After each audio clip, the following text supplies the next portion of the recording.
Well, good morning. I am Robert Kelly. I'm one of the pastors here at the church. I'm so glad that you have taken the time to come out and worship with us.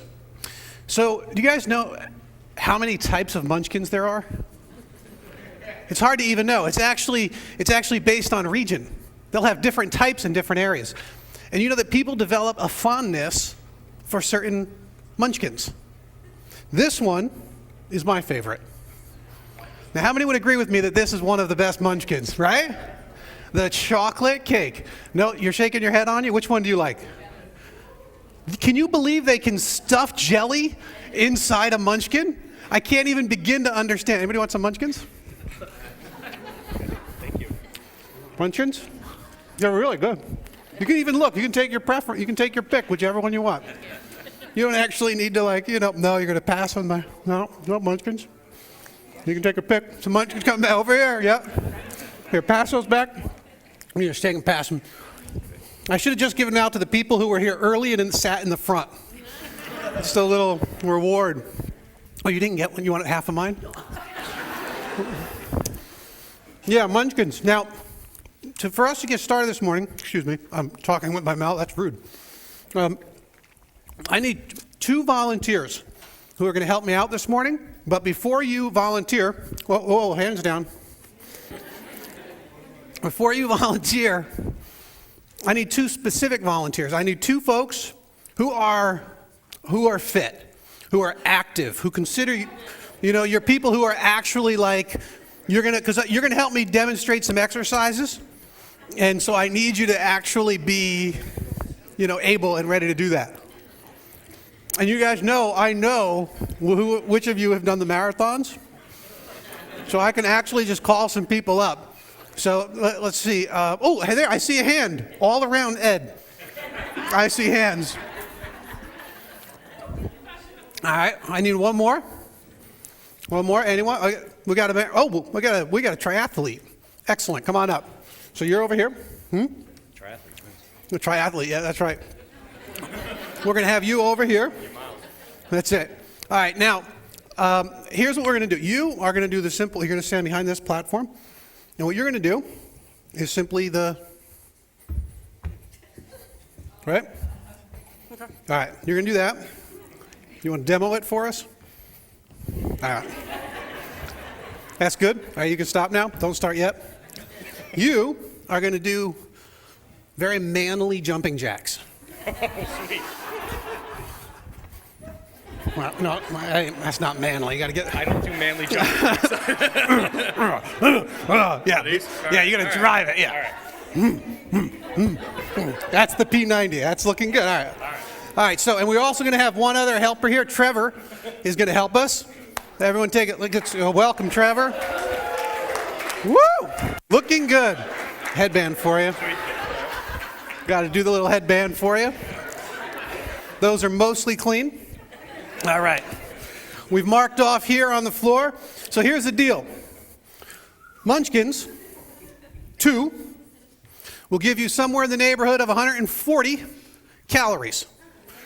So in order to demonstrate just how much exercise you need to do. So you walk in this morning, you have your normal day. Your munchkins, they sort of sneak up on you. You don't plan munchkins. They just happen to you. Right? You're walking by, somebody offers, you see them sitting at the office, they just happen to you. They're not part of your overall plan. They just sort of intrude into your lives. And so because of that, you want to know, how do I now get to my kind of budget neutral point? How do I get back to where I was before the munchkins? So we're going to demonstrate through these 3 exercises how we're going to do that. So we got our timer ready to go. And you guys kind of keep count as well if you can. Keep count as to how many you're doing. You don't need to keep count. Yours is totally on time alone. Go. Oh, with timer's going. Go, run. See, because you got to do it. We go. Yeah. Start doing the manly. There you go. Yep. So, now here's the interesting thing. While they're kind of showing us how long it's going to take, they got to burn a little bit here. We need to figure out what normal life would really be like. So let's say for a minute that you came in, you had a bagel and cream cheese this morning. Bagel and cream cheese. You know what you got to do for a bagel and cream cheese? You got to jog to the New Hyde Park campus. That's how long it will take you to burn the calories from a bagel and cream cheese. Is that crazy? They say that if after church today, you were to stop at McDonald's and you were to get just a Big Mac, which is barely big anymore, right? It's like nearly a White Castle at this point, and a medium fry and a medium Coke, so you're not even supersizing it, you would have to run 8 miles to burn off that snack, because that's really what it amounts to nowadays. They say that, you guys doing good? You're good. All right, keep doing that. You're awesome. They're doing great. How many are you at? I lost count. Just start from 0. How many are you at, Trevor? 14 laps. All right, you're making good time. That's good. Excellent. 14 laps. All right, and you are, of course, you're still at a minute 30. So, they say that if you were to, you wanted to burn, say, what is a pound equals 3,500 calories or something like that? That's what they say? You'd probably have to run somewhere in the neighborhood of a marathon. Of a marathon. You want to burn out those calories, that's what it's going to take. It's kind of an interesting thing. You all know, of course, that America is in the midst of what they're calling the obesity epidemic, right? They're saying it's crazy, the kids and everyone, and it's all over the place. 8% of the country would view themselves as having an issue when it comes to this, in this area. But the researchers tell us that it's closer to 63% that actually have an issue here, yours included. I've told you guys many times that I've lost 200 pounds. It's the same 20 pounds 10 times. I've got a range that goes from 165 to 185. I'm like right in the middle right now. That's what I do. Boing, boing, up and down, up and down. This is who I am. 20 pounds 10 times. I do it pretty much every year or so. So now, when you see the airlines installing bigger seats, the Gothamist, I don't know if you caught this, the Gothamist said that City Center is installing all new theater seating, 2 inches wider. See, we're getting bigger. I also saw that a New York State convict you guys are making me tired. A New York State convict is suing New York City because they did not have a jumpsuit big enough for him. He was 400 pounds and they only go to 6X and he needs a 7X. So apparently, that's it. Because we are obviously getting larger. We understand that. And we feel like, very often, that we're going to be able to exercise and to do better. But you see, for me, there is no amount of exercise that is reasonable for me to do to deal with my issues. My weight issues over the course of my adult life are related totally, almost 100%, you might say, to what I stuff in my mouth. That's the truth of the matter for me. It doesn't matter. I can exercise. I can do this. I mean, how many jumping jacks do you think you were at? 600. Yeah.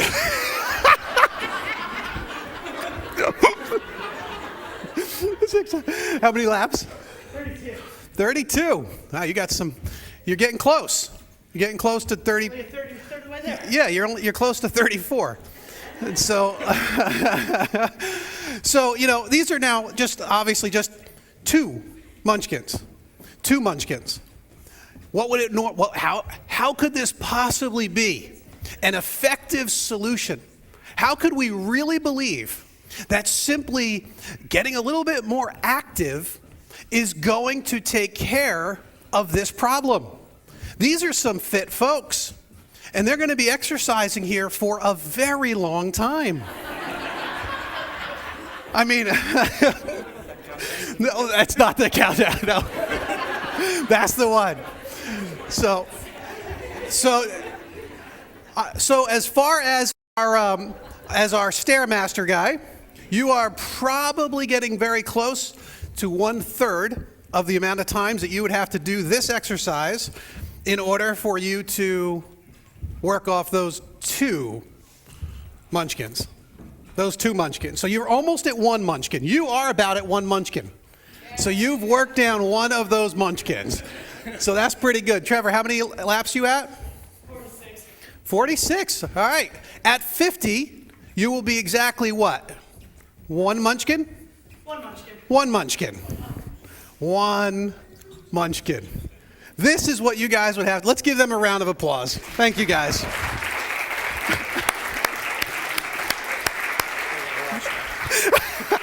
I'm going to use these for the next service.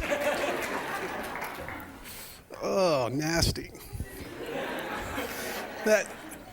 So we look at these issues and we say, oh my goodness, how could this possibly make any sense? How could you possibly decide that the way that you're going to tame this beast is going to be simply through exercise? When we look at this, we go, really, it's just not actually going to work for us. When you ask the experts about it, they will tell you over and over again, you simply need to eat healthy and eat less. Eat healthy and eat less. Now, there is another disease, and the parallels to this epidemic are striking. They're rooted in the same thing. They're rooted in our desires for consumption. Not only is it a disease that affects the individual, but it has terrible consequences for our society. Not only does it extend past our society, it consumes our world. Some of the experts call it affluenza. Affluenza. The desires, unhealthy desires, and relationship that we have to our stuff.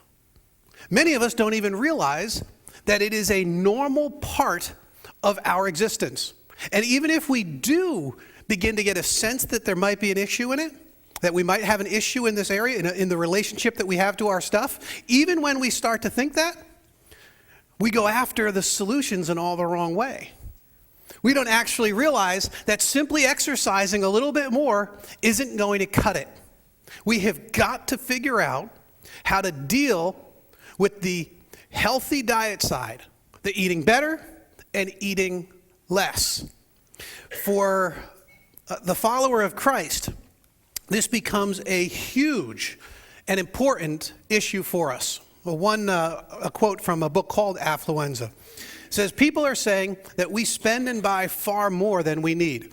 It crosses religious lines, age lines, race, income, and education. There is universal feeling that we've become too materialistic, too greedy, too self-absorbed, too selfish, and that we need to bring back into balance the enduring values of faith, family, responsibility, generosity, and friendship. It is not a surprise that we consume so much. We consume all the wrong things, and we simply consume too much. I find it fascinating that Costco, great marketer of stuff, if it were its own nation, would be the 65th largest economic powerhouse in the world. So think of all of the countries that are smaller economically than just Costco. They say that Procter & Gamble has the gross domestic product that is greater than Libya. An entire country, Walmart, is larger than Norway. Norway, I can't even understand this. All of the great product companies, all of the great retail outlets, they are economic powerhouses that rival nations. Well, we're their customers. These are indicators of this spreading disease, and that no amount of exercise will actually help. Only a healthy diet is going to break our addiction.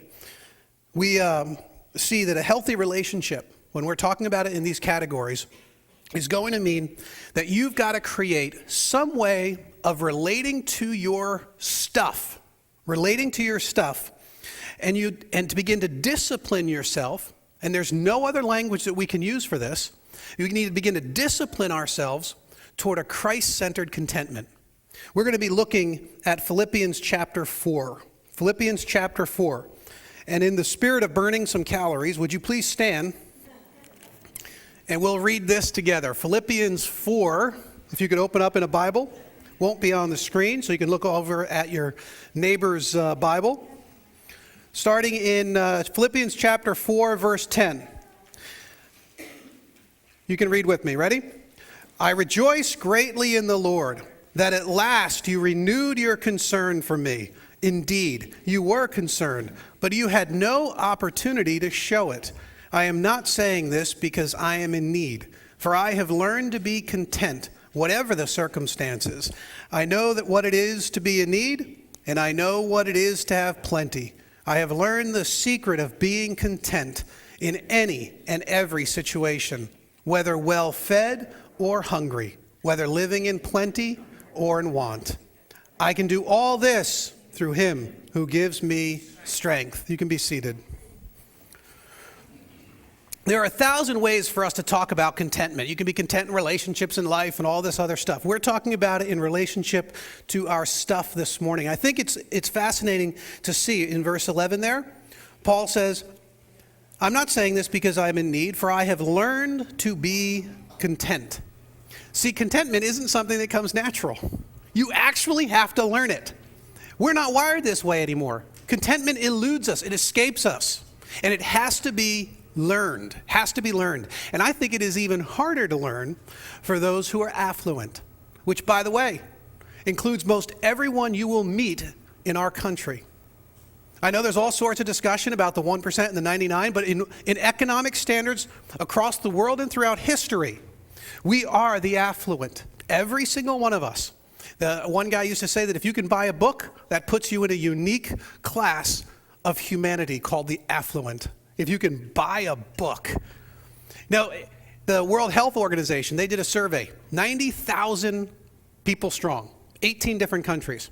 They found out that the highest rate of depression, the highest rate of depression, there are two countries. One was France, which we would expect, and it's France. So the other one, highest rate of depression, the U.S. The U.S. Highest rates of depression, U.S. and French. So it doesn't matter what kind of French boutiques you want to shop at. It doesn't matter the kind of things you buy and surround yourself with. We have the highest rates of depression. Lowest rates, China and Mexico. Are you kidding me? China and Mexico. It's unbelievable. Lowest rates of depression. We look at these things and there's so many different factors. How is it that we can look toward the affluent as our role model? How the world can look to us as their role model? But have we really attained contentment? Have we really attained it? Of course not. I think for the affluent, it is even harder to learn. Learning it is sort of like learning to mountain climb. You can't learn to mountain climb by reading about it. If somebody says, oh yeah, I learned to mountain climb, it means they did it. It means they've actually experienced it. You don't learn it by simply getting a few facts. You've got to learn it through the processes that take you deep into contentment. You know, running is one of these interesting things. It's as easy as you could possibly imagine. Anyone can do it. You just do it. Yet the high-end runners, the really long-distance runners, all these marathon folks, half-marathon folks, you find out it's remarkably complex. There's all sorts of training and strategies, and there's ratios of carbs and protein and fluids and how often you have to hydrate in order to not hurt, and how do you avoid cramping, and it's all sorts of very sophisticated. It's like calculus nearly. Chris tells me about all this kind of stuff. By the way, it is so complex, that's why I don't do it. It is not, I could do it. It's just so complex to figure out all those other things. That's the only reason I avoid this whole marathon thing. I think we have to commit ourselves to learning this. Look at verse 12 there, the second half. After he says, I know what it is to be in need. I know what it is to have plenty. I have learned the secret of being content. Now this word secret, it was a technical term. It was related to the mystery religions in Paul's day. And the idea meant sort of an initiation into this progress of maturity. You see, I think contentment is tied with Christian maturity. I don't think you'd find people who are really content who haven't made some real progress in their Christian life. And I think those who are trying to make progress in their Christian life will find increasing measures of contentment. Paul uses this word in the way that I might say to you, don't drink the Kool-Aid. Or this week I reached nirvana. I'm not actually referring to these, you know what I'm saying, most of you know what I'm saying, I think, when I say those things, because I'm taking a popular idea, even if it's a religious idea unrelated to my beliefs, and I'm trying to instill some meaning in it. That's what he's doing by using this word secret. He's saying, you know how these guys, they are initiated into ever-increasing levels into their mystery religions? Well, in the same way, there is a mystery that you are being inaugurated into. And it's a mystery that's rooted and becomes, in its fullest of form, a genuine contentment that you might have, regardless of your circumstances, in any and every situation. In fact, I think he'll even hit this a little bit with this idea of contentment in general. This word content was used by the Stoic philosophers, the Greek philosophers, to refer to the self-sufficient person. So if you were described by the philosophers as content, it would mean that you had all of the resources located inside of you that you would need to exist and survive and thrive. That's how the philosophers used it. So if you were considered content back then, remember, he's speaking to a heavily Greek-influenced Roman colony. He's saying, these mystery religions that you're all talking about, you're going to progress in maturity in Christianity when you learn this secret. That is this is the progress you're going to have. And when you talk about contentment, you all know what that means, contentment. And this is such a tricky idea, because for many of us, we love this idea of contentment. We love this idea that it's based on our strength. It's based on our resources. But it's such a dangerous and misguided way of thinking about contentment. Some of you guys have heard about the Twinkie diet. Anybody hear about the Twinkie diet?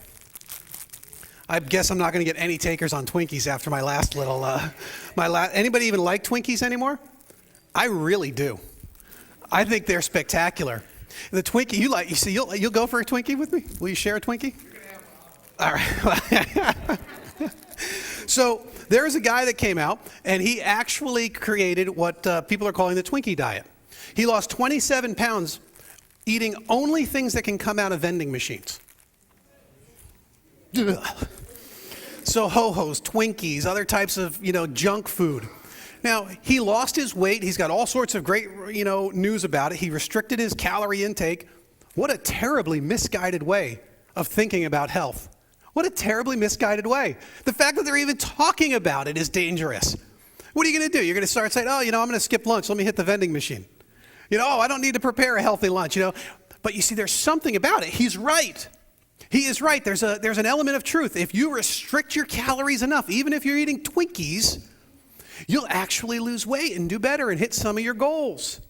Who knows what the long-term consequences are going to be for a whole generation of people that decide to eat that way? It would be foolishness. Contentment is like this. When we talk about contentment, it just sort of rings true at first. But as long as you believe that all of the resources you need to be content are inside of you, you'll ultimately fail in this endeavor.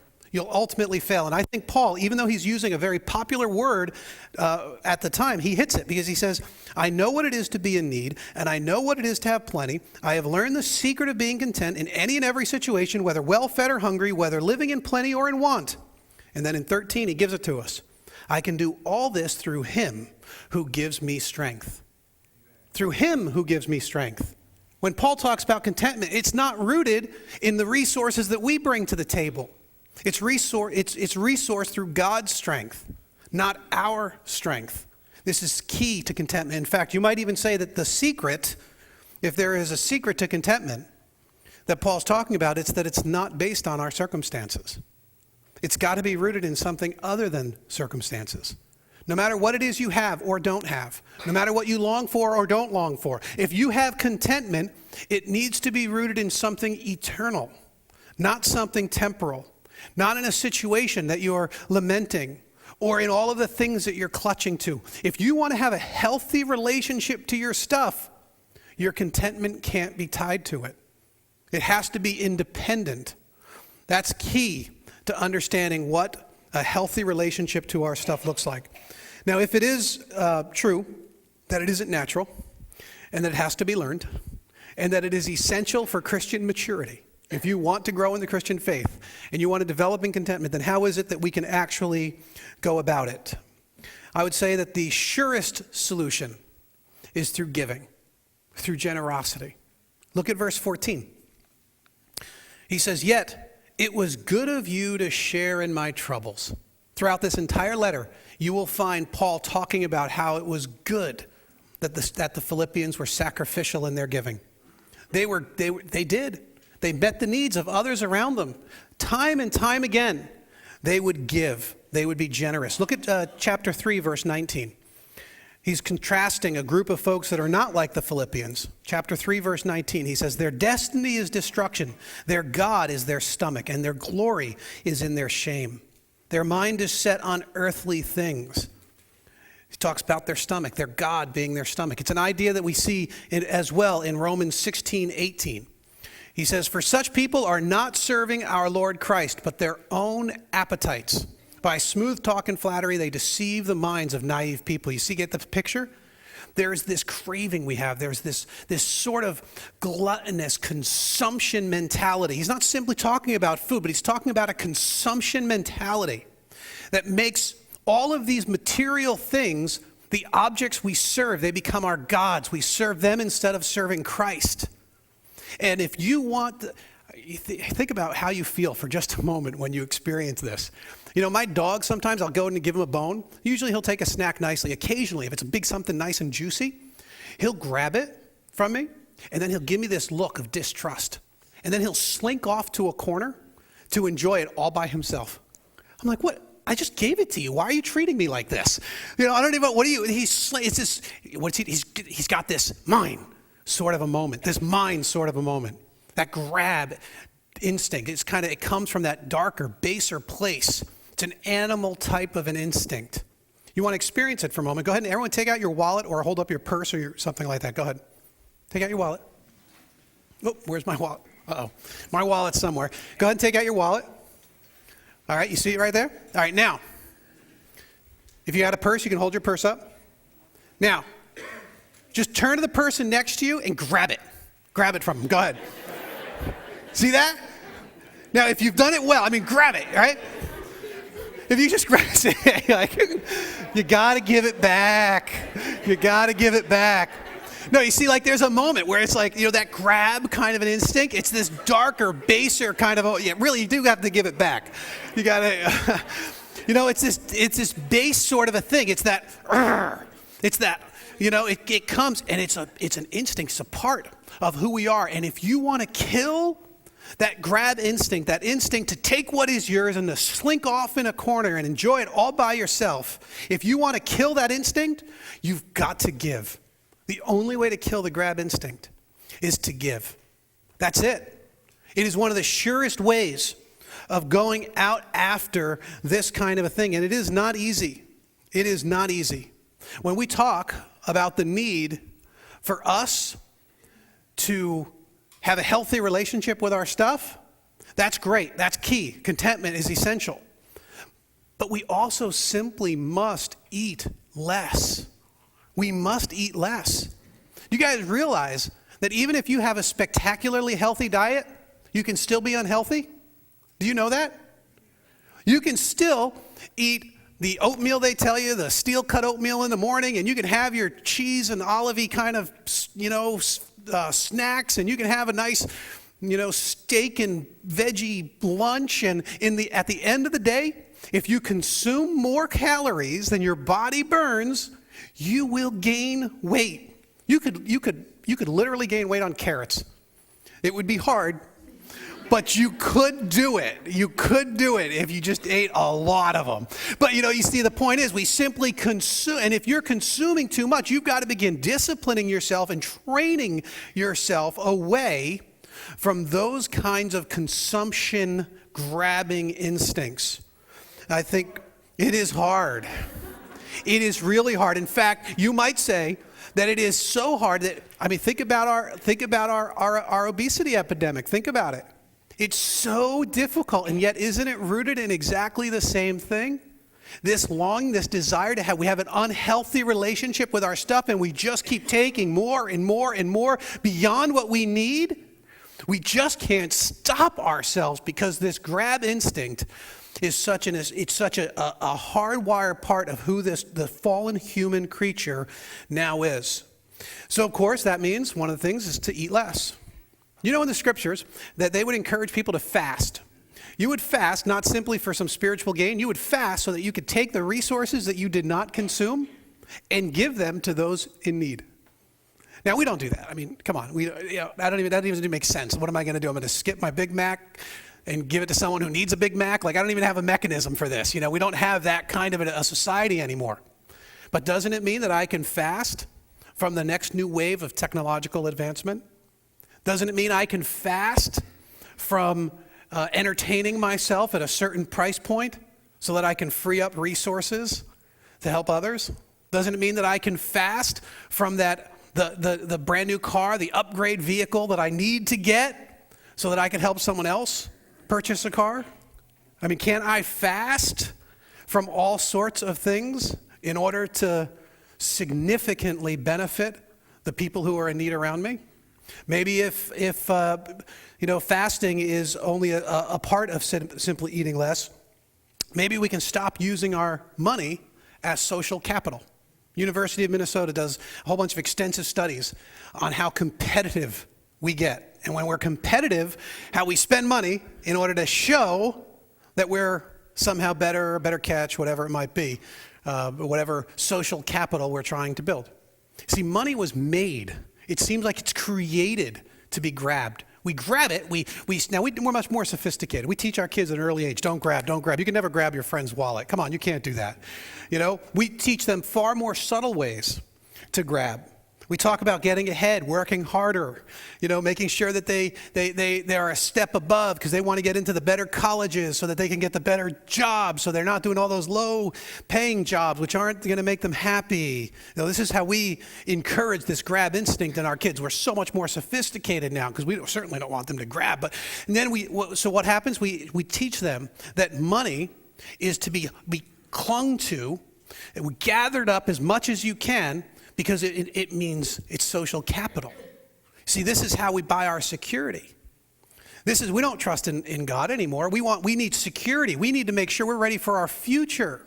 We need to make sure that we have status and reputation by all the stuff that we're clinging to.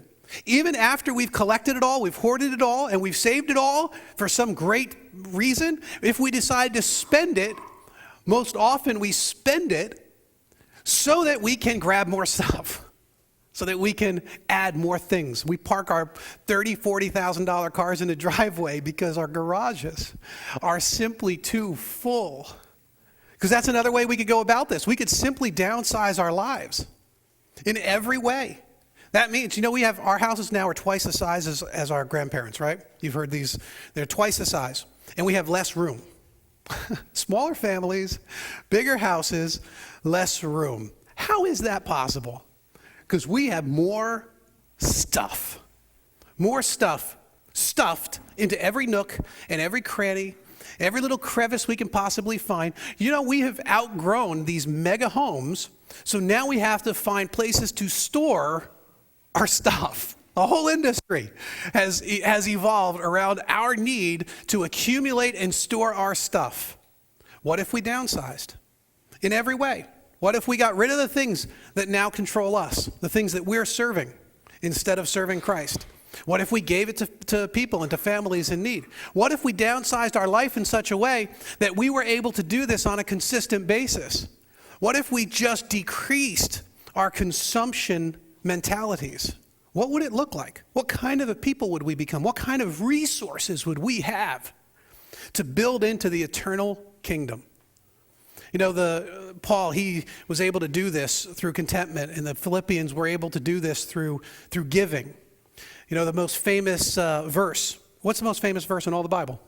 All you Bible scholars. John 3:16. For God so loved the world that he gave. Is it possible that we are never more like our God than when we give? This is a challenge. It's not an easy one. It is a mark of Christian maturity. Now, next week, we're beginning a new series.